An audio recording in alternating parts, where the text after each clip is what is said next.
The following is a presentation of the IH Sports Network. You're listening to the Monday Night Roundtable. For the next 2 hours, we'll talk local high school sports with the voice of the Oneida Indians, Tim Smith. 10-5, touchdown, Indians. Give me the corners. 2 scores, baby. Give me the corners. The voice of the Scott Highlanders, Rick Keaton. Throw the ball, has a receiver long upfield, chasing it down. Catch made by Rylan Griffith. He'll take it all the way to the end zone. Produced by the IH Sports Network, the Roundtable begins now.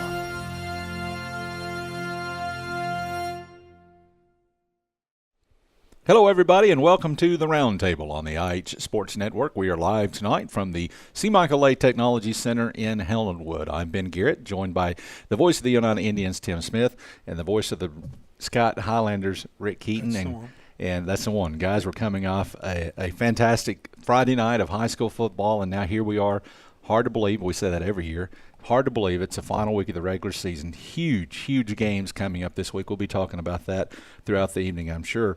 But 2 wins on Friday night to talk about first. Scott High got the win 48-7 over Wartburg. We'll get to that in just a minute, but I want to start with Oneida's 21-0 win over Polk County because, Tim, I think a lot of people throughout the region, the area, if you'd said Oneida's going to beat Polk County, nobody would have probably been surprised by this point in the season. But 21-0, not sure anybody saw that coming. Yeah, it was certainly, I think, in my opinion, the best defensive performance Oneida had. You scored 21 points, 7 of those. Or 6 of those came from your defense, and at a very important time. The Indians did get that early lead on the second drive, and Polk County just never was able to find a way to consistently move the football against Coach Martin's defense, and they kept coming up with answers and plays. Polk County played a clean game. They didn't turn it over. They didn't commit penalties during this period I'm speaking of, and so it was just the Oneida defense was very good at that point. And the Indians had gotten them the lead. Now, Oneida's offense, late in the second quarter, it looked like we were going to have a pretty good drive, got into Polk County territory, and it was almost a reminder of the Sweetwater week where we got back-to-back penalties and started moving backwards. And we even said during the broadcast, hope this isn't a harbinger of things to come because this looks kind of familiar. Indians did maintain that 7-0 lead, and then, like I say, the defense kind of gave us some breathing room with the pick 6 from William Hill. 49, 50 yards, whichever way you look at it. It was the difference in the game, no doubt. And so once the Indians went up 14-0, Polk County way out of their comfort zone, and the comeback just wasn't going to happen with what they're used to doing. So Oneida tacks on another one. But defensively, it was, to me, the finest week of the Oneida defense. They need to replicate that to get a win at Eagleton. And I think Eagleton has had a rough couple of weeks. And it's a team that is at home. They're a bit wounded, but it's a team that I don't think plans on going 0-3 in their last 3 games. I think, they were just a couple of weeks ago, they were a 6-1 team, and there's a reason for that. They were doing very well both offensively and defensively. They've got to get back to that. Oneida still offensively is going to have to come up with some answers, but defensively the Indians had the answers Friday if they can just do that again against Eagleton. We talked about it in the broadcast. It's been 11 years since the Indians won a region championship. So the seniors on this team, first graders, the last time Oneida won a region championship. So a chance to really do something special for Coach May. It's a goal that he set at the beginning of the year, and with now 3 days to go, it's right there in front of them for Thursday night. It's going to be a big game. So you mentioned the 50-yard pick 6 by William Hill. Oneida's second touchdown of the fourth quarter was after a 78-yard interception return by Ben Gilbert. So really both those fourth-quarter touchdowns set up by the defense. And this came the week after Oneida really, until the fourth quarter, just completely shut down Sweetwater. This defense is it's been good all year. Right. But it is really rounded into form. And I feel like if Oneida's, if they don't turn the ball over and if they don't let themselves get put behind the sticks with penalties, and that's 2 things that have occurred at times this year, their defense is going to keep them in any game they play. I don't care who the opponent is. Yeah, I mean, I think they've proven that. Yeah. So, but again, Eagleton, they have some answers. They're going to be at home, and another thing Oneida cannot do is get penalties and get turnovers. That was kind of the recipe to get toward the success on Friday night, even though there were some penalties at points, but they turned Polk County over, and it paid off. And if they can win the turnover margin and stay away from the penalties, I think they're in good shape for Thursday night. And either way, they get to host a home playoff game, which is a big deal. And, they're going to play either West Green or Cumberland Gap. That's the choices here. And Oneida's combined those teams. I think they've played West Green 4 times. They've played Cumberland Gap 11 times, and there's 1 loss in those. Other than that, the Indians are, I guess that would be 13-1 against those teams, and those teams have struggled this year. Yeah, well, we talked about that during a Scott High broadcast a couple of weeks ago. There is such a huge difference in the top and the bottom of the region. Just I don't think you can overstate that. Rick, Tim said it's been 11 years since Oneida won a region championship. That's in front of them. For Scott High, it's been almost as long since they made the playoffs. It's been 9 years since Scott High last got into the playoffs. That's what's in front of them on Thursday night. Now, you can talk about that game on Thursday night in a minute, but first let's talk about Wartburg. Coach Billy Hall said going into this game that it was a tune-up in some ways because it's not the same offense, but it's a similar offense. They run a wing T offense. Scott High will have to go down Thursday night and play better. Now, they played great. Once they got in sync and got rolling, they played great against Wartburg, completely dominated the second half. But they can't have the slow start Thursday night like they did against Wartburg. Well, certainly not. And whatever the slow start was, if you go back and just look at it, we had 4 offensive possessions in the first half. The first possession, we fumbled. After that, Wartburg had the drive that took a lot of time off the clock, and they scored a touchdown. I guess on their second possession was when they scored a touchdown. We forced a fumble from them. But on our next 3 possessions, we had touchdowns. Our 4 possessions in the second half, we had touchdowns. So 7 of 8 possessions scoring touchdowns. So it could have been just as easily a 28-7, a 28-0 lead for the Highlanders at halftime, and then come out and just duplicate that a lot in the second half. I think emotions got to them just a little bit because there's so many seniors on this team. We're really not used to having 15 seniors, and all 15 of them start and contribute in offense, defense, kicking game. And so it was a little emotional for them. They're a tight-knit bunch of youngsters, and once we had the break at halftime, very little was said to the team by the coaches. The team said, we got to go out and play better. So they went out and absolutely controlled, dominated, whatever word you want to use, Wartburg in the second half. The Highlanders did. Wartburg on about 8 possessions or 9 possessions, and the game never started. Inside Scott High territory. Matter of fact, a lot of those were deep in the Wartburg territory. So the Highlanders took advantage of those things. Got a botch punt snap, got a block punt. So we always had good field position. So those were very short drives for the Highlanders in the second half. But it's the fact they just handed the ball off, no matter who they handed it off to. Positive yards, a lot of different people scoring touchdowns that Coach Hall emphasizes these are some seniors. We want them to be able to score. And you hold Wartburg to -1 yard of offense in the second half. Defense, Tim, as you mentioned, it's huge. And the Highlanders came out and they played well in front of a senior night crowd. They enjoyed the game. I enjoyed the game. You enjoyed the game. We thoroughly enjoyed that game. And it gives the Highlanders 6 wins.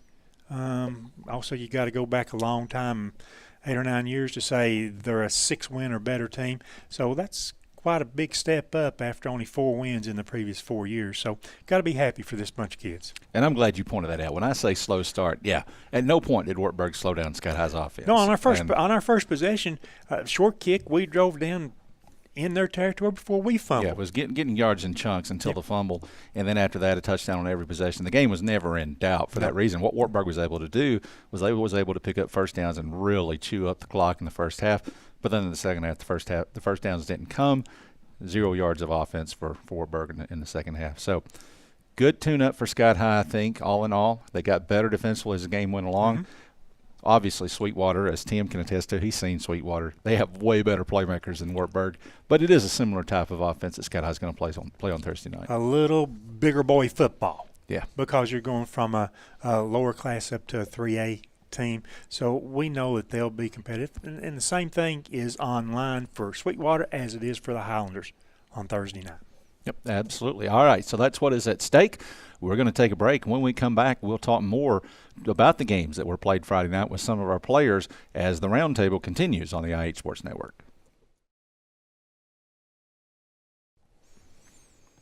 Welcome back to the Roundtable on the IH Sports Network, coming to you live tonight from the C. Michael Lay Technology Center in Helenwood. I forgot to mention, guys, and I think I forgot this last week as well.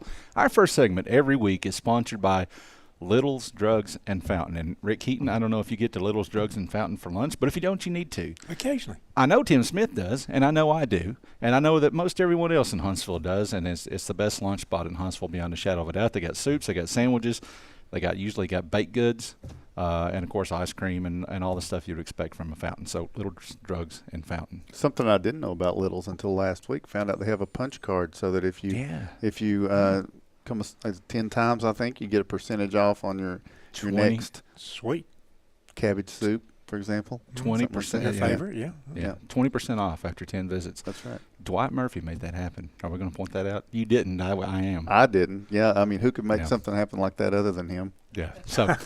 So guys, this Saturday, so Thursday night is high school football, big night of high school football. Saturday is going to be the middle school championships. Oneida is there. Scott County Middle School is there. And both of you guys talk about that. Tim, you talk about Oneida. You talk about Scott County. And let's say up front, we have broadcast these games the last few years. They are not going to allow us to do that this year. The association met. They decided that they were not going to allow streaming of the championship games. So our apologies, but unfortunately, that's out of our control. And that is an unfortunate thing. But, I mean, there's just a certain mentality in some corners and areas that it takes away. Yeah, that it hurts the gate, things like that. To me, it makes it have a bigger game feel. But it is what it is. It's going to be another good opportunity. Coach Jason Terry's team, they've been there. This year they had the one loss, but then it was negated, turned into a forfeit by the other team because of some things that occurred with that team. So he definitely likes to point that out a lot, is that actually was not a loss that stuck. But they had a huge win over Rockwood on this past Tuesday night. And so, setting up another opportunity for them over at Campbell County. They're used to being there, and they're going to play a team that's used to being there as well. Wartburg's going to be the opponent, and Wartburg has been close. They've definitely got what it takes. It's kind of getting over the hump against the Indians. They kind of have a mental block, I think, in that, and so Oneida gets fast starts, and they usually do pretty well over there in that game. But it's another opportunity for the Indians to bring home a middle school championship, and hopefully, since there's not going to be a stream, that everybody, fans of both teams, will all be there, and you can cheer on Scott Middle and then cheer on Oneida, and hopefully bring two back this way. And Rick, I know you were there for Scott's win over Rutledge last Thursday night. Coach Gary Sexton has a pretty quality team. They played that game against Rutledge with three starters absent for injuries. They will not get them back this week. One was a knee, one broken collarbone, and one was something else. So he was down three starters. It didn't start out maybe real well because Rutledge had a long touchdown run early. It didn't seem to phase Scott Middle. They just came back. They tied the score, and they got another score, and they just played real well. They're a team that likes to flow defensively to the ball. Maybe not the greatest of speed, but they flow to the ball real well. They take coaching real well, and they've got an excellent set of coaches there that's directing this team. Of course, Scott Middle, if you do not know, that's made up of Huntsville, Fairview, and Robbins players, and they're getting along just fine, and they got coaches from all those areas into the program, and I thought they played real well. I wouldn't have known, honestly, that they had three starters out. I knew that before the game, just talking with people, but I thought they played real well. They've got a real good run game, and as long as they are healthy and their line is healthy, I think that gives them a chance on Saturday. And they're also playing a familiar opponent. They'll play Coalfield again this year. So both of these games, am I right? Oh, I thought it was Midway. Is it Midway? It is Midway. Yeah. Coalfield got beat. Yeah, that's what I was going to say. So you see how unusual that is. I just assumed that I did too when I asked the question. I said, who they playing, Coalfield? And somebody said, no, it's Midway. So when was the last time Coalfield was not in this game? I can't answer that question. Long time. All right, so it'll be Oneida first, I assume? Or I think they're second. Okay. But I don't know. Scott's at 6. That means so Oneida's probably going to be at 3. Probably. So it starts at 12, so the first game's at 12. So Okay, Oneida 3 and 6. against, remind me again. Oneida will be Rockwood. playing Wartburg. Wartburg. Sorry, I quit. Oneida against Wartburg. Scott against Midway. 3 o'clock, 6 o'clock, Saturday at Campbell County High School. All right, guess what? Scott High's in the house. Kelly Myers is in the house too, even though I called her Lexi Markham. I'm sorry. We're going to take a break. When we come back, we'll talk Scott High football on the other side of the break. Welcome back to the Roundtable on the IH Sports Network, alongside the voice of the Indians, Tim Smith, and the voice of the Scott Highlanders, Rick Keaton. I'm Ben Garrett. We're live from the C. Michael Lake Technology Center in Helenwood, and now we've got our superlatives from Scott High's win over Wartburg. We've got our Trophy Masters lineman of the game for the second time this season, Mason Llewellyn. First of all, but we'll get to you. Did you block that punt? Yeah. Okay, Lietta was right. Not that I doubted you, Lietta, but we couldn't tell upstairs. So, all right, and it was a fine game besides that. So that was just icing on the cake, Rick Keaton. Good game of Mason Llewellyn, Trophy Masters lineman of the game. Chainsaw Brett Hall was our first National Bank player of the game. Now, I got to tell you, and we asked you after the game, do you feel like you deserve this? And you did. Yeah. You did deserve. You felt like you deserved it, and you did deserve it. We didn't know how many tackles you had. We don't chart that. We don't have a bow kid. We didn't chart that during the game. But I can tell you how many. Lietta's giving me the stink eye. Lietta did get those stats to me immediately after the game. 20 tackles. Have you seen those numbers yet? I did. Yeah, 20 tackles. Obviously a career high for you. Yeah. Could even be a Scott High record for a single game. It's a bunch. Anyway, congratulations to both of you guys on a fine game. Both are seniors. We need to mention that. And the first thing I want to mention is that there are 15 seniors, and I think all seniors on this team are great leaders. I think y'all get along real well as a group, and you're willing to work with the underclassmen to talk to them about things that they need to be doing to prepare themselves. But, yeah, we were sort of kidding with Brent a little bit after the game. He comes walking down. We're standing down in the parking lot. He says, "Who is the most valuable player tonight?" We said, "You want to guess?" So he guessed 4 or 5 names, and finally we couldn't contain ourselves any longer, and we said it was Brett Hall. And I'm assuming you believed us because you just turned and walked away after that. I did. Yeah. Let's talk about the defense, and you just missed it a while ago. When I mentioned I thought the defense had this moment at halftime, and we were told it was the players that decided we would come out, we can do better than we did in the first half. So, Brent, let's tell us about how the defense wanted to dominate the second half, which you did. But tell us what went into that and how the players got motivated for the second half. We just had to get out of our emotions with it being senior night and everything, because we knew we was the better team. And it was an emotional night, was it not? Yes. Yeah. So go ahead with what you were saying in terms of, did you do anything different, or did you just come out and everybody played their position and played their position well? Everyone just had a good game after halftime. We talked at halftime, said everyone needed to get in the game. And certainly did that. Mason Llewellyn, second time you've been here as a lineman of the game, and in the last 3 games you've played a lot more both ways. Until through game 7 maybe, or game 6, I don't think you'd played any on defense, and then suddenly you call into that role. What has it been like? Yeah, you're getting more reps now, and you're probably not as tired as you were the first time that happened. Yeah, I definitely have. My stamina is definitely a lot better where I'm playing both sides. So. And we just talked about you with a block punt. Let's chime in. You run defense in a couple of big opportunities there. We got the block punt, and right before that there was a botched snap. But our defense, we kept pinning Wartburg back. What was the key to that? Just waking up. Getting out of our emotions, like he said. Like, it was senior night, and we knew it was Wartburg coming, so we didn't really care much. And then they hit us in the mouth, and so we had to wake up. So just kind of like that. And tackling, wrapping up, flying to the football. We've talked about that before. Let's talk about the improvement defensively. Who are the most, in your opinion, Mason, the most improved tacklers? Before I get to the guys in the secondary, they're doing well. Who are the most improved tacklers from last year to this year? Micah. Yeah. He brings a wallop, doesn't he? He's created several fumbles in the year and had several interceptions too. Mm-hmm. And They said that last week. I want to know what Mike is paying you guys before you come out here. No. I don't want to really say it. Micah might be cheap. You know, it could be a family trait there like that. But Micah has certainly improved. And you play back there with him. He's the free, you're the strong. Yeah. What's the difference in the position you have to play and the position he plays? Nothing really. Most times I have flats and he has deep. Okay. So he covers the deep, you Yeah. cover the flats.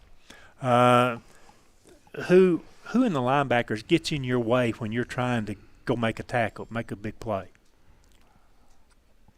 Probably Desmond. I was thinking that, and that's only because he's got one speed, and that's about 100 miles an hour, isn't it? Yeah. Okay. What do you think about the defensive line against Wartburg the other night? Just assess them, Brett, and tell us how they played. They done good the whole game. Putting pressure on them, making tackles in the backfield. Do you watch you're sitting back there a little bit in certain plays. Do you watch our defensive ends and how it seems like we get held so much through the course of a game? Sometimes. Yeah. I'm not saying those are bad calls, but I'm just saying, or missed calls rather, but we just don't get some of the calls we should. Yeah, we don't. As also the starting center, and that's a real compliment to Mason, because Coach Hall said it the other night after the game. He said, Mason's a little undersized, but he does a good job with that. What's the most important thing that a center has to do, Mason? Give the ball to the quarterback. And you have Snap been first. And you have been, I think, really outstanding on that this year. Have you had a bad snap all year? I had two. One when we were on the goal line against Meigs, it was kind of low.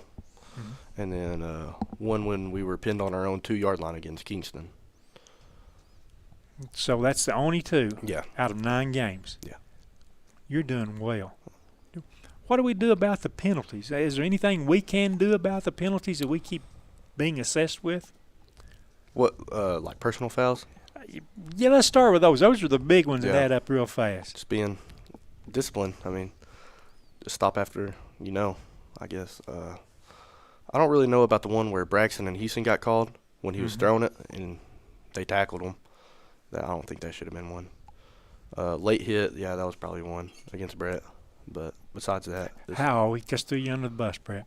I defended him. Yeah. I defended him. You know that, right? I know. Yeah. I watched it. He was pushing him, and he tripped up on the box. Mm-hmm. So Was you pushing him? I did, yeah. Okay, then I shouldn't have defended you, obviously, right? Probably not.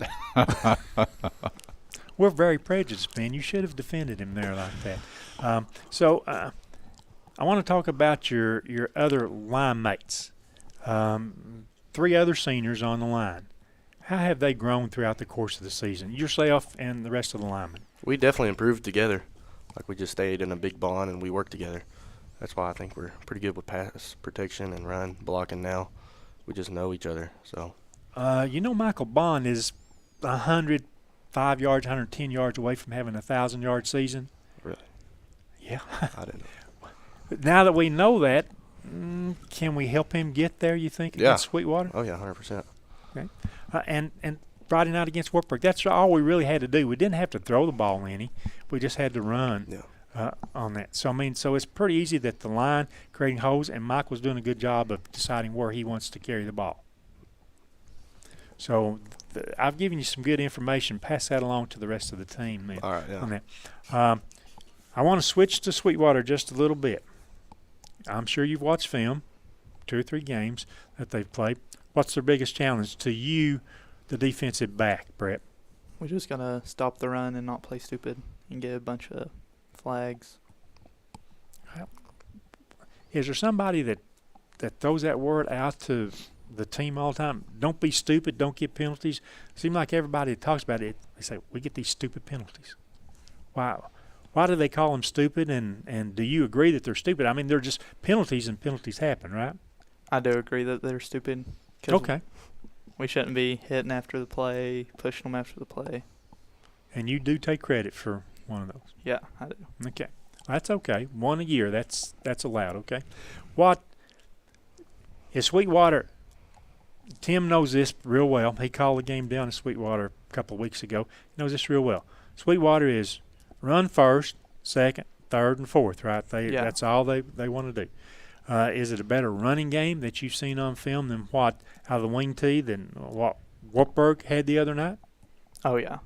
But Wartburg was like a good start to get us prepared for Sweetwater.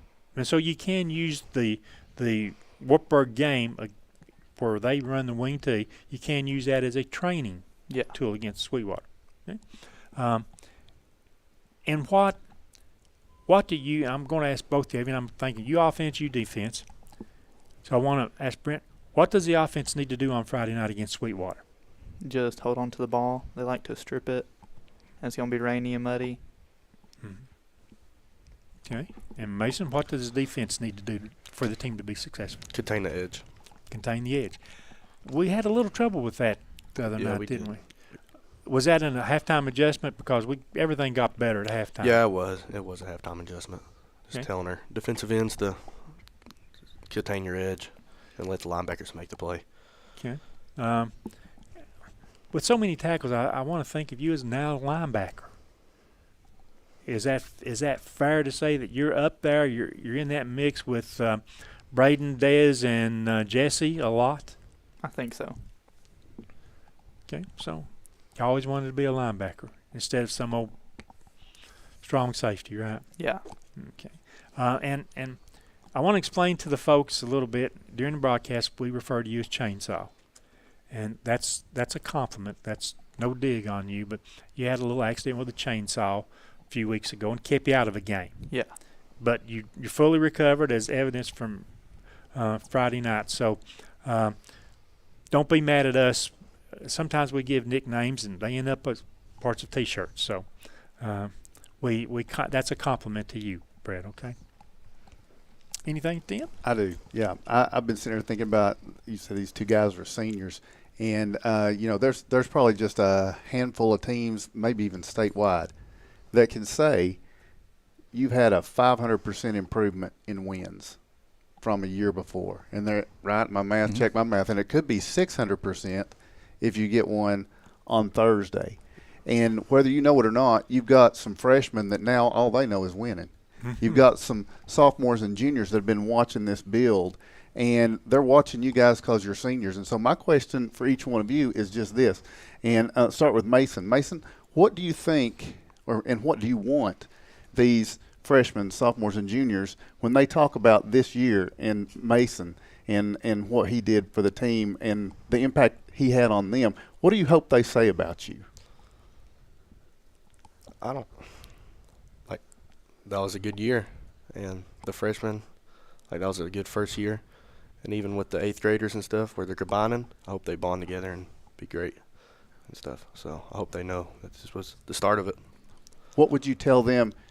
Let me tell you a couple of things, the reason this is better than when I came in as a freshman. What is the thing that is better to you? The two or three things. The mindset mainly. We all, before, when I was a freshman, just before every game, they knew they were going to lose. They didn't care.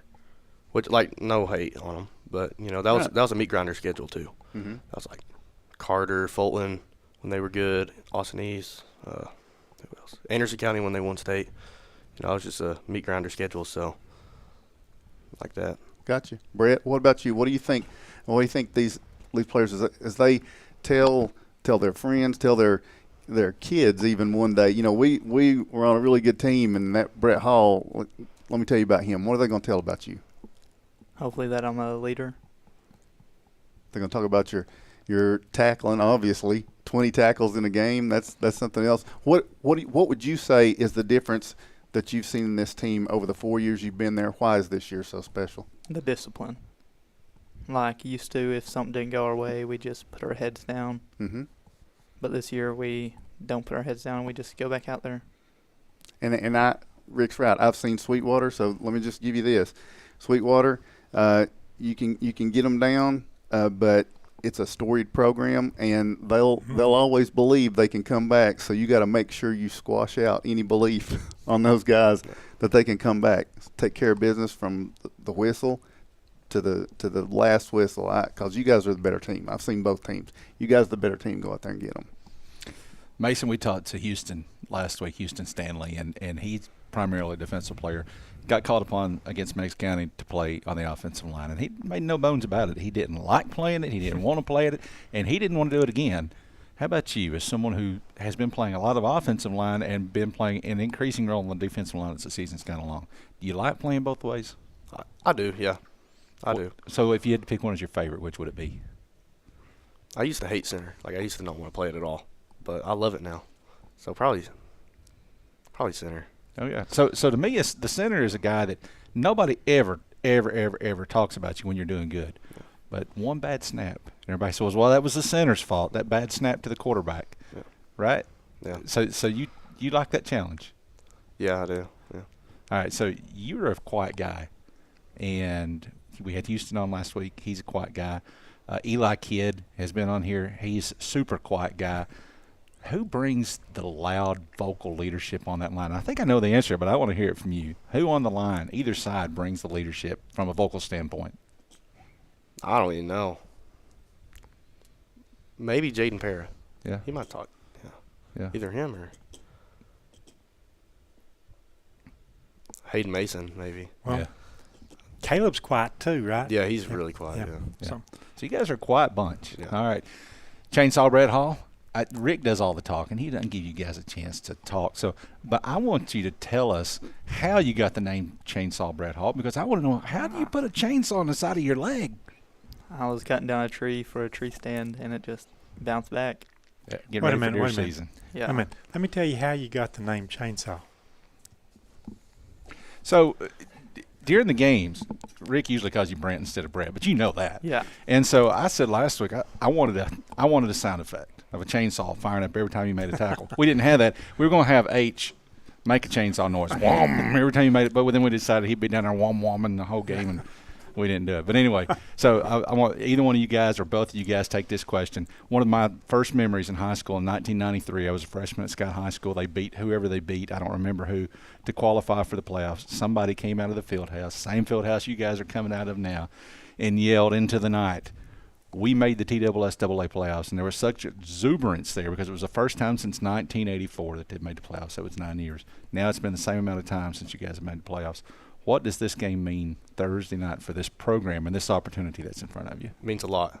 Hope we get it. It does mean a lot. Yeah, sets the stage high for future classes to come, doesn't it? Yeah, they'll have a big shoe to fill. All right, time to get it back on track. Good luck, guys, Thursday night. Mason, our Trophy Masters lineman of the game, you'll get your swag after the season. I'm going to unfold this hoodie. I hate to do it because it's pretty folded up like that, but we appreciate First National Bank. They've got, I can't even get it unfolded, hoodies and T-shirts for our players of the game every week. So, Brett Hall, you get yours now. So, congratulations on being the First National Bank player of the game. Thank you. We're going to take a break. When we come back, we'll talk to our scholar athletes on the other side.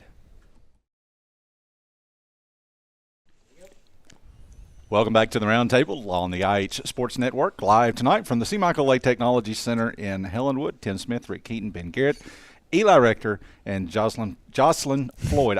After you corrected me once, I messed it up again.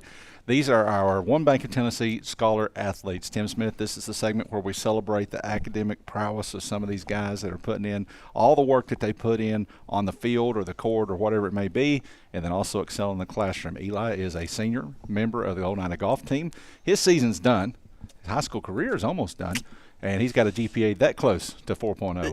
Jocelyn is a junior member of the Highlander band, the Marching Highlanders. Plays piccolo. I didn't know that, but she told us that, so I can look like I'm a little smarter than I am. 4.0 GPA for Jocelyn. Jocelyn, did you know that we always got to point this out and clear things up right off the bat. Did you know that Tim Smith was an all-state trumpet player?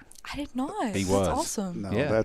so he always messes that up, Jocelyn. It's all State East East. Tennessee. Yeah, East. Same thing. No, I like to it's say different. all state too Yeah. because No, it it's sounds different. good. Yeah, I appreciate the upgrade, but One thing I do know is that he was in the Pride of the Southland Marching Band, and I'm not lying about that.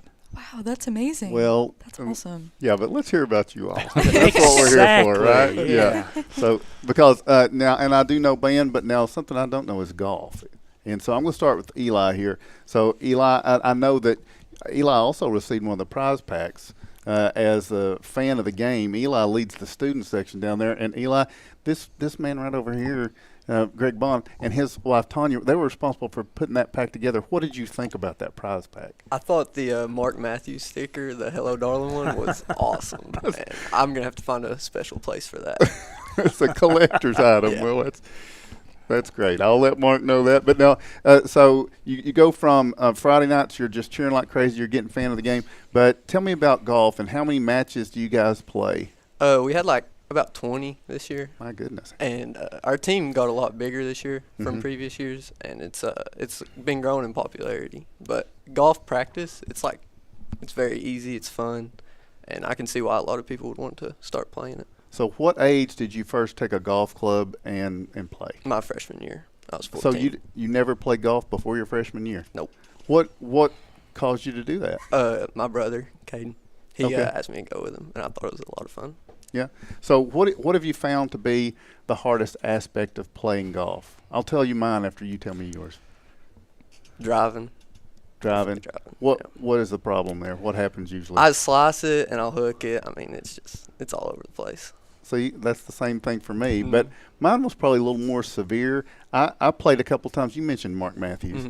Mark Matthews took me to the golf course a couple of times to play, and I usually played until I ran out of golf balls, and so sometimes I made it to the fourth hole. And I didn't have many. I didn't buy I've done that before. I bought from that bucket of the ones they fished out of the pond because I knew I wasn't going to pay a lot of money for that. But anyway, so the slice, the hook on the drive. What about putting? Is that a strength for you? Yeah, I'm pretty good at putting. I like to take my time with it and really read it. So. What was your best play this year? Like best score? Yes. So through 9 holes, 40. Was that here at home or was that another course? Yeah, at Oneida. So it was a 40 through 9 holes. Yeah. How close is that to par? That's 4 over. 4 over. So right there. What about on a road course? Was there a road course that went surprisingly well for you? Centennial the first time. That's in Oak Ridge. That's where District was. District it didn't go good. But the first time we went there, I shot like a 43 or something. Okay. Which is like 7 over there. 7 over. Not too bad. That's very impressive to me. So do you usually play 9 holes in a match? Yeah. Okay. And in District we play 18. Played 18 in District. Okay. And so is it one-on-one or is there a group play? Yeah, or how does you usually that work? go in a group, and then it's the top 4 scores from your 5 that are playing, and the lowest score wins. Okay, and your coach? Jeff Chitwood. Jeff Chitwood. So tell me about Jeff and what has he taught you about the game? Jeff, he's a Christian singer, so he's a real good man, and he taught us a lot about putting, and that's really all we did was chipping and putting, so we got really good at that. Okay, and so that was where he made the most improvements for you guys this year? 100%. So was this his first year coach? This or was his second year. Second year. You've played both years for him? Okay, and now is this something that I know you probably continue this just for fun, but is it something you'll pursue when you move on to college? Probably not. Okay. Where is college? Where are you going to go? I don't know. UT, maybe. ETSU. I haven't really decided. So are those the only 2 in contention, or? I don't really know. Probably not. Okay. Almost feels like it's getting late, right? Yeah, it does. There's a lot of pressure to choose soon as a senior. So what about a major? Have you settled on a major? Probably pre-med, and then I want to be a radiologist. Okay. All right. What caused that interest? Money, and my mom's a doctor, and I really like what she does in helping people. Okay. All right. Sounds like you're on your way. Yeah, it does. Hopefully. Jocelyn, let's talk about the band. Scott Hyde Marching Band. I think just plays excellent. Matter of fact, what was it? Last week you had all the excellent awards from the percussion side, the flag staff, the drum major and everything. Had all the awards. Let's talk about the Highlander Band and how you're performing and going to all these competitions at this time. Yeah, really interesting. I really think we've just turned the culture around this year. Maybe not turned it around, but we've definitely made some positive changes. Very excited about it. Very excited to see where this band goes. And I think it's really just a matter of putting pride in what we do. And I really like the word performance, because we're not players, we're performers. We're meant to convey a feeling, to convey a message to our audience, and I really just feel like we're achieving that this year. I feel like our show sends a message that all of us really identify with, and I think we can definitely attribute a lot of our success to that.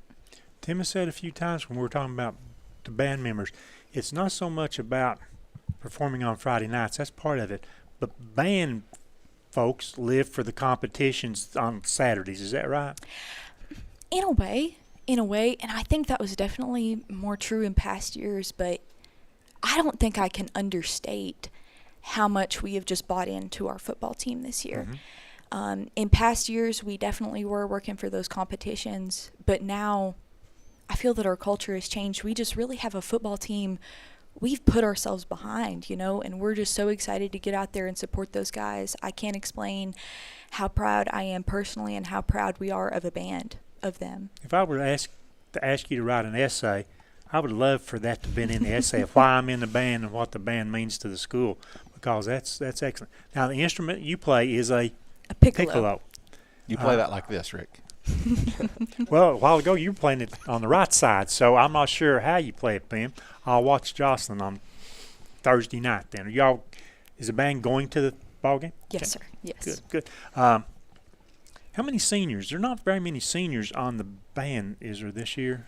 We have 6. 6? Yes. Out of 35, 40 members in the band probably? Yeah, it's definitely going to be a continued growth year next year. We're excited. What group is, that you think anyway, is the best group in the band right now? Is it the horn section? Is it your section? Is it the percussion section? Man, that's such an interesting question because we all do. Did y'all see that interesting question? We all do such inherently different things. I don't know that there's really a metric that I could say best at. Someone I could really take an opportunity to brag on is our color guard girl, the Flags. She's in a section of 1 this year, and that's incredibly scary, and she has just performed incredibly well. So we're all very proud of her. Because you think you've just got one performer out there, you think, hey, everybody's watching her instead of it spread out over 4 to 6 to 8 flags. I mean, that's excellent that you compliment that. Anybody else in the band that you look up to that's helped you in terms of the piccolo or any other instrument that you wanted to try? Well, of course, my band director, Ryan Hoffman, is an amazing support. Really, I just have to brag on my leadership team. I'm a section leader in the band, and I have some amazing leaders. My drum major, Leah, co-section leader, Kaden. They're just great people. They're great leaders. And if I'm ever struggling with something, if I need encouragement, they're people I can turn to.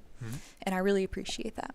Will you have any more band competitions that you'll be attending this year? No, sir. Alcoa was our last. Okay. Yeah. Okay.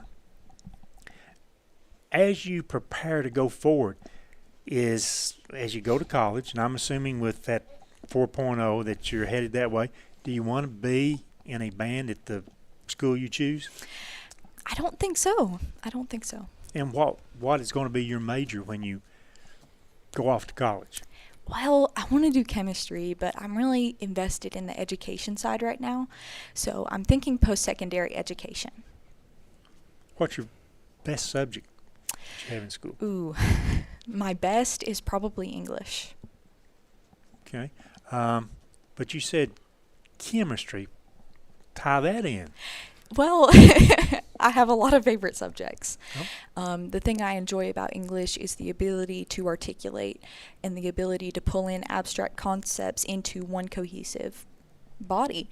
And that's another thing I really just enjoy about science is there's always that opportunity to ask the next question, to do the next experiment. There's always that room to think and to grow and to push yourself and to challenge and to change. And that's just really what I love about it, what I really want to introduce to other people. Is this your 3rd year in the high school band, and did you play in the band in middle school? Yes, absolutely. And you're going to give all that up just to be a chemistry major? Well, it's not so much that I'm giving it up, but finding another path then. Absolutely. And the wonderful thing about music is that I never really have to leave it behind. You know, there are wonderful flute choirs. I play the piccolo during marching season, but primarily I play the flute. And it's just a good way to challenge yourself musically and find community. Mm-hmm. So. I've tried to determine all year when I'm going to do this, so I dropped it the other night at the end of the ball game. Mr. Hoffman is retiring as not as a teaching position, as the band director this year. What do you guys think about that? I mean, he's been tremendous as the band director. He has. He's certainly made an impression. I don't know. I think we're all going to miss him, certainly. But, I mean, the great thing, I have him in Algebra 2 next semester. Okay. You know, he's still going to be around. You know, I think we're going to look back on our time with him very fondly, but at the same time, we're all very excited for this next chapter. So. Okay, well, that's good. And our props. I want to give a lot of prop out there to Ryan Hoffman because I know how hard he's worked, and you know, sad to see him go. But you math students are going to get him for the foreseeable future. Then, so yes. yeah, that's great, Jocelyn. Jocelyn, I got to say that you guys have been growing for several years, and you know that. You've been a part of the band throughout your high school years for 3 years now. But the first time I heard you guys this year, which was the national anthem before the first game of the season, and I turned to these guys, took off my headset, and I said, dang, our band has gotten good. You guys have grown so much, and I credit Doc Hoff with a lot of that. I said Friday night, his name needs to go on the band room door. Can we work on that? I think it is. Yeah. I think it already is. Oh, it already is. See how much influence you had. So it's the Doc Hoff band room. Yeah. Well, no, but his name name's is on there outside because the he's an door. instructor. Yes. We need it to be on there permanently, though. Yes, we'll work on that. All right. Yeah. So did Rick ask you where you're headed to school at? No, I don't think he did. Right now I'm undecided. I just don't want to pigeonhole myself. I'm really praying, really looking for guidance on it. Right now my top 3 are Vanderbilt, Belmont, and Lipscomb. All Nashville. Do you know what pigeonhole means? I've heard the word before. So I like that word. I do. But you know, I can tell by listening to her talk, she's way smarter than I am. But anyway, I just wondered if you knew what pigeonhole meant. I know what pigeonhole means. Okay. May not be your definition, but I know what it means. Eli, Tim talked to you about golf. You've been leading the student section though for what, 3 years now. So, and one thing student sections have to do, and maybe more so in basketball because you're in that confined environment, you needle and you get under the opposing team's skin, you get under the opposing fan's skin, and then the adults on the other side of the gym, they say, I can't believe they'd act like that. But that's what you're supposed to do. You guys are pretty good at that. Who fills these shoes when you're gone next year? Definitely, in basketball, definitely Ruger West. I can see that, He knows yeah. what he's doing. And Yeah. Veet Tran, he's Yep. pretty good at doing it. Caden Cron at football games too. Okay, so you're saying it's in good hands. Yeah. Oh, there's plenty of them. All right. So Rick asked Jocelyn what her favorite subject was, her best subject was. Let's hear it from you. Best definitely math, but not favorite. Yeah. Favorite, probably science, like chemistry.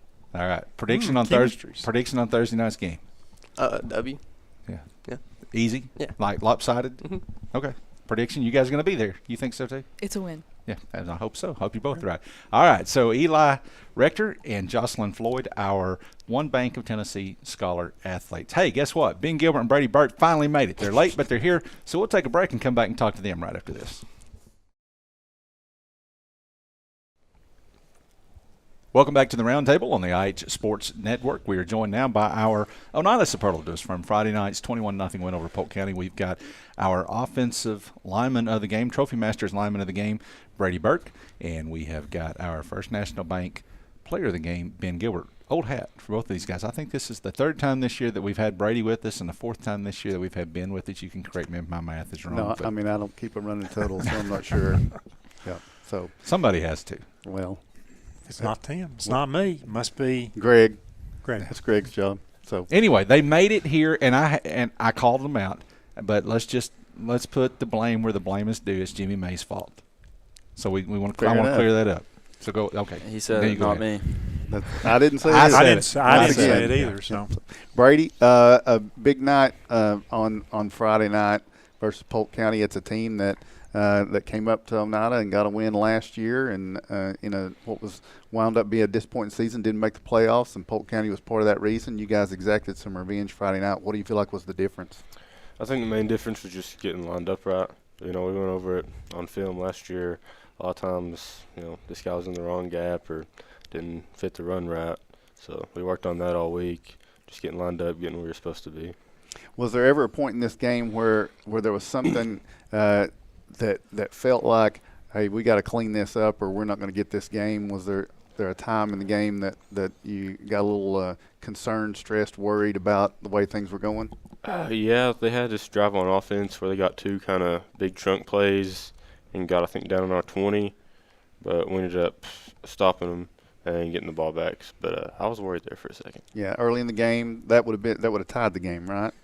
I think at that point, yeah. Yeah, so that was the second quarter. I think they were coming down your way and got that. What about across from you, Polk County? They're known to they just want to line up and mash, and did you have the size advantage on the guys you were on? Yeah, I did. And okay. I usually do.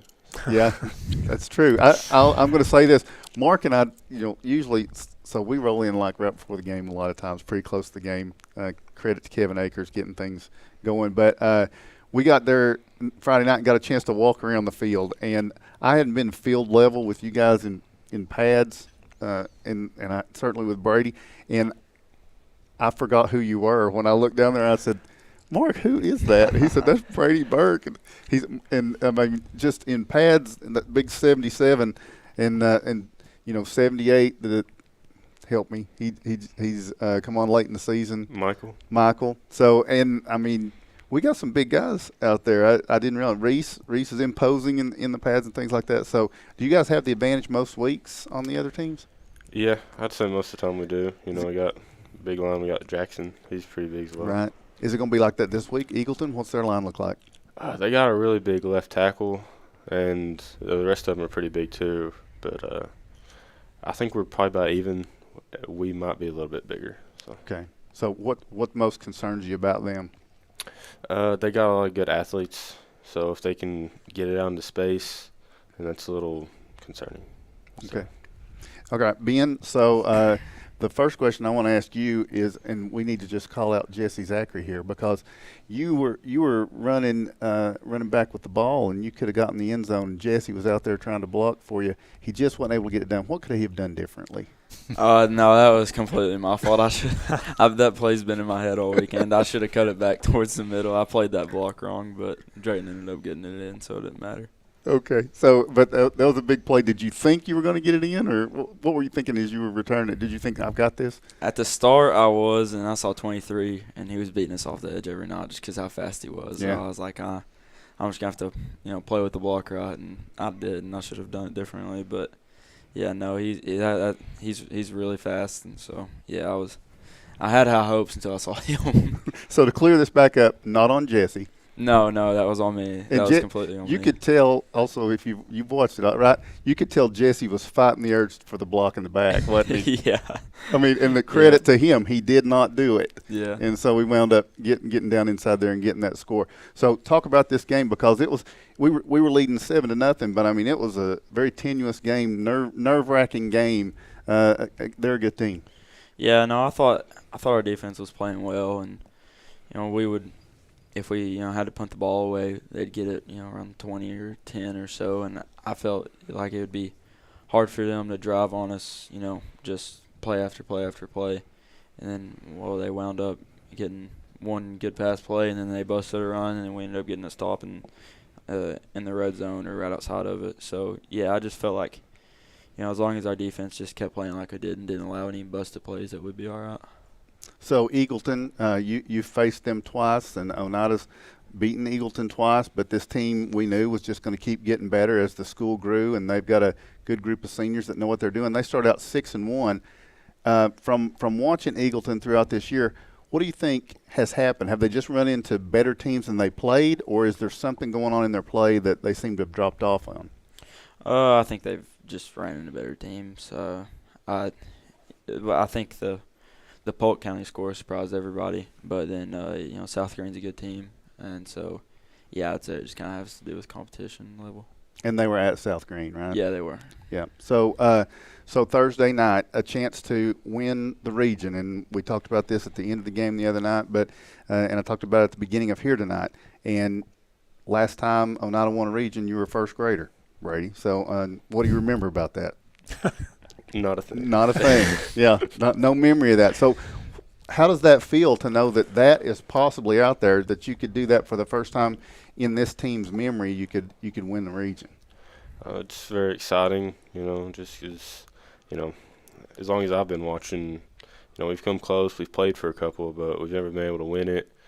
So I'd say it just means a lot if we could finally bring it home. And it's one of the goals you guys set at the beginning of the year. Was there ever a time through this year that you thought we've got it, or a time when you thought we've not got it, or how do you feel about Thursday night? I mean, no disrespect. We know Eagleton's a very good team, but what is your gut feeling about this Thursday? What do you feel like it's going to look like from the Indians? I don't know. I mean, I feel like we just got to go out there and play our game, and we can win. Don't want to give any bulletin board material. Yeah. I understand. I understand. So to win, what's the most important thing Friday night for the Indians to do or not to do? I think we have to establish a run early and just probably stay there all night long. It's supposed to be wet. If we can just be physical and get 5 yards of carry, I think we'll be all right. All right. It's wet. It's going to be on turf, though, so we know it shouldn't be deteriorating field conditions for Eagleton. What do you feel like is the biggest threat Eagleton's going to throw at you, Ben, defensively? What are you worried most about? They've just got, like you talked about, athletes. Just really, their wide receiver group just kind of has a certain position to look at. They're a lot better than other groups. I'll say, get the ball in open field. They're good. So we got to just, find the right matchups for that and figure out how to defend them, and see what happens for us, I guess. Same question about the winning of a region, something that's not been done since you were just a little guy. What does that mean to you to have that opportunity? It means a lot. I mean, this is what you play football for, is to win this region championship. We haven't been able to do it in I don't know how long. And, this is why you play CAK and Bledsoe and Cofields, get ready for stuff like this. So, it means a lot. It's been a rocky road this far, but we've made it there and just ready to play. They were talking to the Scott Highline. Said the Scott Highline, most of them are quiet. Is that the case with the Oneida line, or do you have some guys that are noisy and do some talking? We definitely have some guys that are loud and like to talk a lot. Talk to each other, or talk to the opponent, or both? Both. Who would be your chief mouthpiece out there on the Evan Cotton? Evan Cotton. Yeah, he's in the lead. Yep. Anybody else even close? I don't know. Jackson likes to get the team going, but he doesn't really talk to the other team much. Okay. Okay. So Evan's your spokesperson to the other squad. Yeah. What about the rest of you guys, linebackers and defensive backs? Is there anybody that matches the level of Evan Cotton with the Maddox? Maddox definitely does, and then Ruger does Monday through Thursday, but on Friday night he walks the line, so I don't know. Well, we're playing on Thursday, so it'll be Monday through Wednesday this week. He won't say a word during the game, but Maddox and Cotton are probably the two that you just gotta tone down a little bit. Is there anybody, Brady, that has surprised you this year? That you didn't realize they were going to play this well for this team. Part of the reason that you're where you are. I'd say Reese Lamb. He's got a lot of snaps on offense, and has been a big part coming on defense, giving me and Brylan a break and holding it down very well. Okay, what about you, Ben? Is there somebody that just kind of came out of nowhere to you and just has been a surprise that they've been as big a part of this as they are? Not really surprises, but just stepped up, and I'll go 3: the Hill Boys and Drayton. They were sophomores last year, had to get minutes, and then coming their junior year with a lot of experience, they've helped us out a lot. All right. Last thing, I'm going to let these guys ask some questions, but the front cover of the Independent Herald Varsity, you were on the front cover, and they posted on Facebook, and your mother commented and said that you got your, what was it, personality? Intensity from your father. Yeah, that was very, very sarcastic. Me and Dad very similar. I'm more like her side of the family, just kind of more emotional about things, I guess you would say, especially, in games. Yeah, he's a quiet, calm guy, right? Yeah, he doesn't like all of that. He probably wishes I don't get that excited, but it is what it is, I guess. You got to be you. It's worked so far. Brady, do you consider yourself just a quiet, calm guy, or did you ever get pushed to a point where you're about to that you say something or anything like that? I mean, most of the time I'm pretty calm, pretty quiet in a game, but sometimes I get fired up, in the moment. Yeah.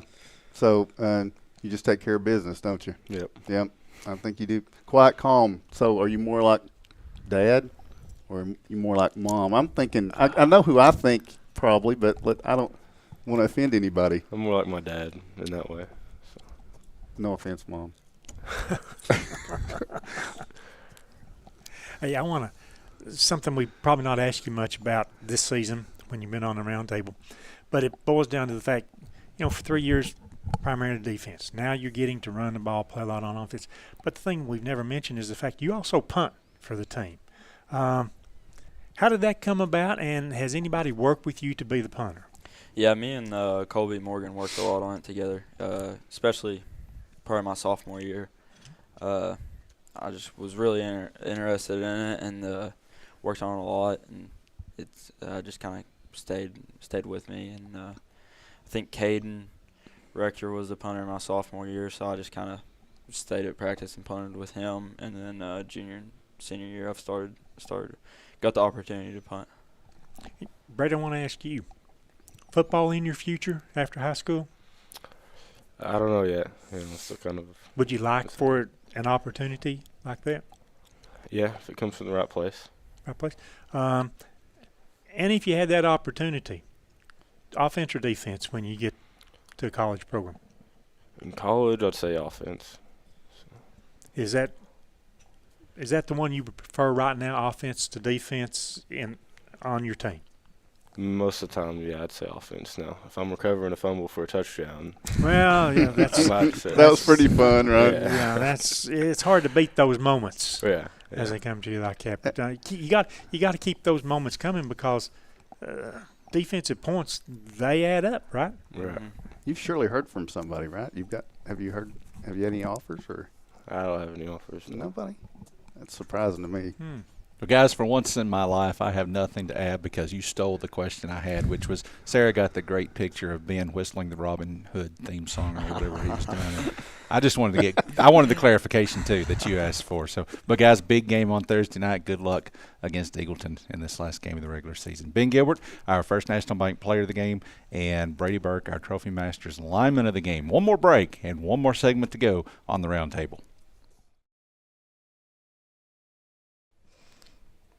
Welcome back to the Roundtable for our final segment as we come to you live from the C. Michael Lake Technology Center in Hellenwood. And as always, we're going to wrap up with our cheerleader segment and also talk about the games that are in front of us this week. And we're joined tonight from Oneida by senior Makai Terry. She is a first-year cheerleader at Oneida. Did I say your first name right? Yes. Okay, good. I'm one ahead. And from Scott High, we have got sophomore Chelsea Beatty. No, I'm just kidding. That's so we've been talking about how she looks like Chelsea. When she walked in, I thought she looked like Chelsea. Then I decided that wasn't Chelsea Beatty. That was Lexi Markham. And I called her Lexi Markham 3 times, and she didn't have the heart to tell me I was stupid. That's a credit. I appreciate that because, yeah, I'm stupid. It's okay if you want to now. It is actually, yes, it is. It is actually sophomore Kinley Myers. And so Kinley we're sitting among royalty, guys. She was the Scott High School homecoming princess just 2 weeks ago. So congratulations. Thank you. All right. Makai, I'm going to start with you. We'll get back to you in a second. Kinley, Makai, first year cheering and you're a senior. What made you decide after all these years to come out and cheer? I don't really know. I cheer on the sidelines whenever they're all cheering, and it just kind of got to me that I wanted to be a cheerleader. I tried out my junior year, but I didn't make it. Okay. So there was a lot of spots this year, so I tried out again. Yep. So how about you, Kinley? How long have you cheered? I've cheered since the 6th grade. And it's kind of natural for me. I've always knew like I wanted to do something and put myself out there. So I took the opportunity and I did it, and it's kind of just stuck through with me all these years. Now, was that at Huntsville? No, that was at Robbins. At Robbins, okay. Myers. How did I not know that a Myers was from Robbins? I'm from Robbins. I grew up on Black Creek, center of the universe. We won't hold that down against there. you. I can't say center of the universe. That's a Howard Baker trademark, but it's definitely, it ranks up there. But anyway, so 3 years at Robbins, 4 years at Sky High, 2 years at Sky High, I'm sorry. Rick, take over and ask the question. I'm going to go I'd like home. to, but you've got me so confused now. Fifth year as a cheerleader. What is it about being a cheerleader that, I mean, just what is, you said this comes natural for you. What is it about being a cheerleader that drew you to this way back in 6th grade? I love attending like every school event. I love getting people hyped up, you know, putting myself out there. I'm not even gonna lie, I love the attention. Not in a bad way, but you know. Nobody's ever said that about cheerleaders, have they? Well, they are supposed to draw the attention of the crowd. You know, We're familiar with people that Yeah. like to have the attention. not to name names. None. We did not. Don't encourage these guys. So 2 weeks ago, you were homecoming princess. So what? I mean, that's stepping out there, right? To step out, take that step, and run for princess. And did you cheer that night? I did. Yeah. So after probably the second half, probably not the first half. Yeah. Right? So that process. I mean, it's an emotional thing. You win the crown. Your peers in the classroom have voted you the princess, and you've won that. And then you got to rush back up there, and you got to have your picture made, and you got to do all that, and then you got to get changed and get back down there by the start of the second half. What's that like? It was definitely stressful, but I was just so excited to get down there and like talk to all of my friends and stuff, and I was very excited. All right, Makai, what is your favorite cheer or routine, whatever, that I you don't do have as a a favorite cheerleader? cheer, but I like our halftime routines. They're very fun. And definitely the pyramids. Those are my favorite parts. Yeah. So where are you at on the pyramid? I'm either a base or a flyer. Okay, so for Rick, what is a base and what is a flyer? I'm just kidding, Rick. I don't know what it is either. What's a base and what's a flyer? A base is you hold up a girl, and then a flyer is you're getting held up. Okay. Yeah, you've got two options there, Ben. Oh, listen to him talk like he knew. Yeah, all right. So I mean, I'm not there. I don't just spend 100% of my time watching football players. I like to see the cheerleaders get involved with our student section and ramp up the crowd. Is that not what a cheerleader's supposed to do?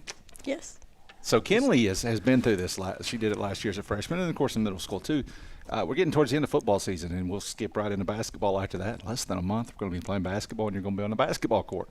So what do you think? You think that's going to be as much fun, more fun, less fun? More than fun. Football? You think so? Yes, and why I'm is excited. I think because it's more like in a tight space, you can hear the cheerleaders more, and it's just like people get more rowdy and stuff. Yeah, I think, and a lot of cheerleaders say that, and they always have the same answer. And yeah, it seems like a football game. Sometimes you can get kind of lost. Yeah. In the open environment, but in a gym, you're front and center during timeouts, especially. Not everybody has that answer. Somebody a couple of weeks ago said it was football, but you know, it is more rowdy. I mean, and they're closer to the officials. Like in football, the officials have some distance, but in basketball, they're right on top of them. But I want to ask you this, Makai: is this the first extracurricular activity you've done, or have you done other extracurricular activities? This is the first thing I've ever done. Okay, and so you never were tempted to do anything else? Well, in middle school, I did basketball and soccer, and then I quit in high school. Okay, how were you in basketball? I was pretty good. Did you play junior pro? Or did you just start in middle school? I started in middle school my 6th grade year. No, I did. I actually played for Boys and Girls Club. Okay. All right. So what was your position, guard? I was a point guard and a wing. Point guard and a wing. Pretty good shooting the ball? Yeah. Long distance, driving, defensively. Did you steal it a lot? Yeah. Okay. All right. But you chose cheerleading. What did you find out about cheerleading that you didn't know before you were a cheerleader? I mean, was there something that surprised you when you found out, oh, this is part of cheerleading? Or did you just pretty much know how it was going to be? I pretty much knew. I cheered whenever I was 3. So. When you were 3? Yeah. All the way to when I was 6. So. For?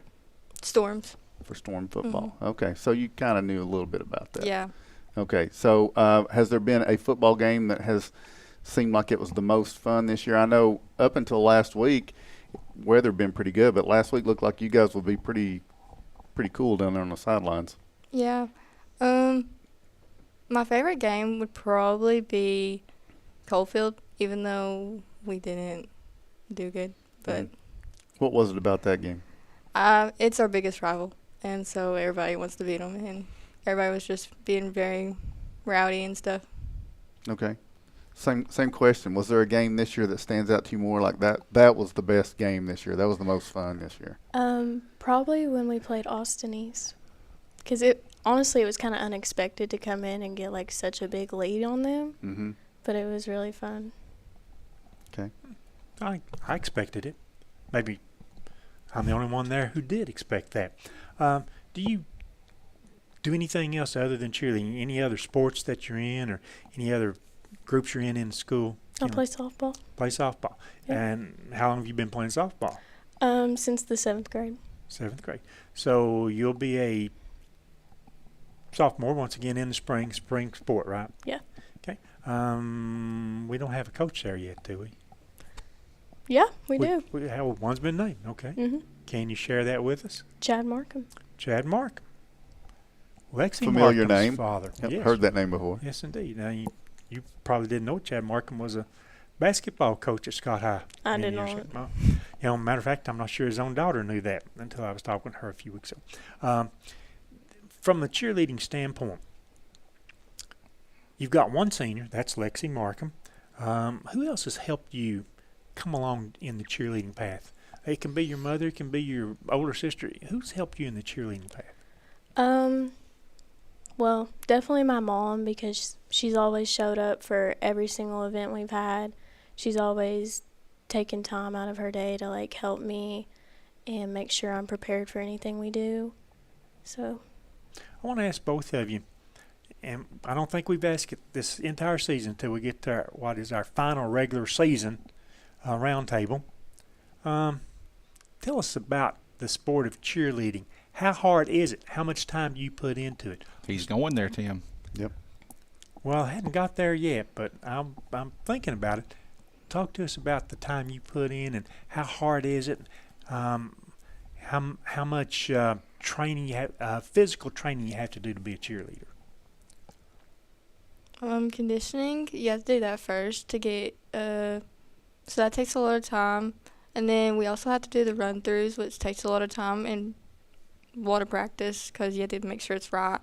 And then also doing the routines for every halftime that we have at home is also a lot of time, and it's really hard. And same question to you, Kenley. It's definitely, it can be a lot, but like she said, conditioning, you have to condition, make sure you're in the right area so you can like do stunts and you have enough stamina for all the dances and stuff. But yeah. Are either one of you dancers or tumblers on your squad? I'm trying. I'm trying to tumble. No. You've had fun, obviously, this year. Yes. Thinking about that as a senior, would you have done it earlier if you'd known that you could have Absolutely. Okay. I would have. Okay. So, and I forgot to ask this. I know you're a senior and you're not quite there yet, but I'm still interested if you have thoughts already. Do you know what you might want to do after school? Definitely something with animals. I've really thought about going and being a vet. If not a vet, probably like a groomer or something. Okay. Okay. You got any thoughts? I want to be a psychologist. Do you know where you might go? I think I'm just going to go to Rome State. Use the promise? Yeah. Yep. Good move. So I want to know, this is not a question for these guys, this is a question for you. Why didn't Rick get admonished like I do when I ask, is cheerleading a sport? Because he didn't ask that. I didn't ask that. That is not at all what he said. I did not. I said I might get there. Then I thought, I'll save that for you, Ben. Go ahead and ask it. Did that sound like that's what he was asking you? No. Come on, guys. Right, Help Tim, me out. I did not Don't ask drag that. them into this long-running feud. Let these ladies enjoy their time. Yes. And Okay. pick some games. Let's pick some games. How much football do you watch? High school football, aside from the Oneida Indians. You keep up with scores. You go and coach day after the game, see who won, who lost. If it's on my Facebook, I'll look at it, but that's literally it. How about you, Kenley? You do really? You Yep. check Coach T and see who won and lost. Well, not me, but yeah, I get into it, all my friends and stuff. Okay. So you've got an advantage there, and you can probably pick these games that we're going to see this week better than Rick can. Yeah. Which, if you saw him on a pigskin picking panel back in the day, that's not much of a stretch anyway. I mean, that's the reason I quit. I could never get over last place. Okay, so here's what we're going to do. You guys know by now we let you guys pick the winners of this week's slate of games that involve our teams and our regions. And Makai, we're going to start over here with Oneida's region, and of course Oneida is at Eagleton this week. Big Thursday night game, region championship on the line. Oneida's 5-4, Eagleton 6-3. We're not letting you out of it. It's easy as saying who's going to win that game because you're going to pick Oneida. Instead, we make you say, what does Oneida have to do to beat Eagleton and get the region championship? If we played like we did last Friday, then we should get it automatically. But against Sweetwater, if we go out there until the fourth quarter and not try in the last quarter, then we end up losing. Tim?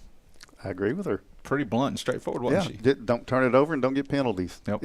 If we don't do those two things, I guarantee we win Don't Thursday do things night. to hurt yourself. What do you think, Kinley? Oneida? I think Oneida has it. Yeah. Rick? That's the second time I've called him Tim. Rick? Oneida or Eagleton? I like to see Oneida. I think I think they have proved themselves that they can go on the road and win some big games.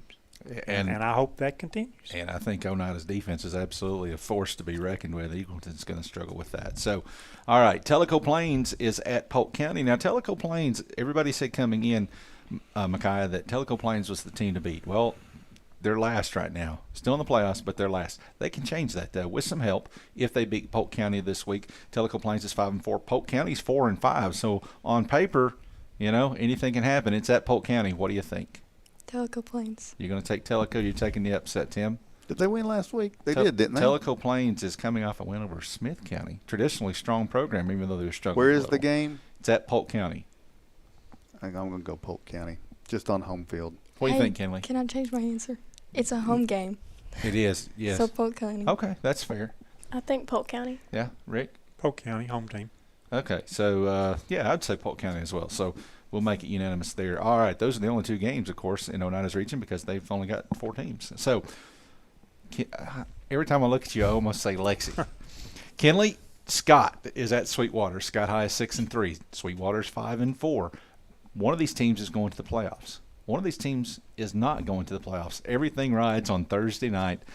What does Scott High have to do to beat Sweetwater and get that first playoff berth since 2016? Go into the game with a positive mindset, shake off the nerves, try not to get in your head really, and definitely not let Sweetwater come up from behind. Yeah. So, see, she definitely pays attention to Coach T. Yeah. All right, Rick, what's Sky High got to do? Don't come out too hyped in the beginning. I mean, we always think, come out prepared and ready to go. They need to be prepared. Don't turn over the ball. And I want to see that defense shine again for them. All right, Micaiah, what do you think? Scott High at Sweetwater. You've seen Sweetwater. Probably seen Scott High too in person this year. Who are you picking? Scott High. Scott High. Rick. He's Tim. I'm Rick. Tim. There's Greg.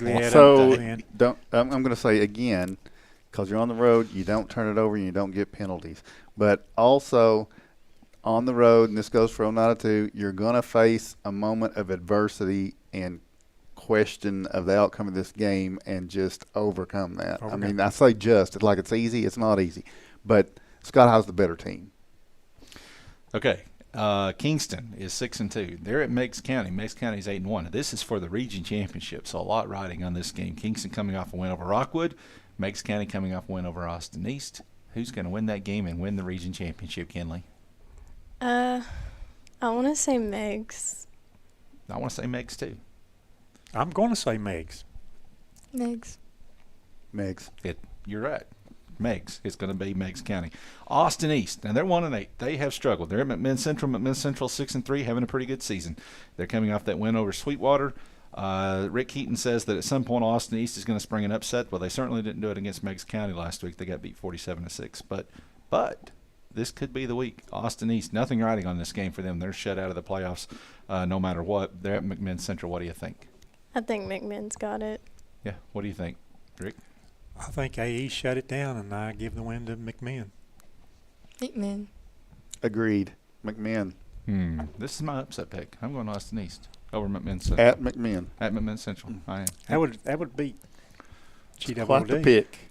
I'm taking Austin East. All right. So we haven't picked a Tennessee game this year. So let's ask you guys this: who's your favorite college team? Tennessee. Who's your favorite college team? Tennessee. Right answers. Okay, so Tennessee is hosting Oklahoma this week. Both of these two teams are 6-2. So this is a playoff elimination game.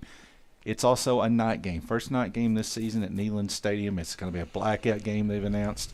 So let's start over here. What do you think, Tennessee or Oklahoma? Hopefully Tennessee. Hopefully. You Yeah. don't sound too confident in that. What do you think, Kinley? I think Tennessee's got it. I like that. I like her optimism. Tim? I think that at Tennessee and Oklahoma harboring the bad feelings that Josh Heupel has toward Oklahoma, I think Tennessee's more likely to be tripped up at Florida or at home against Vanderbilt than this one. I think he takes this so personal that it's Tennessee.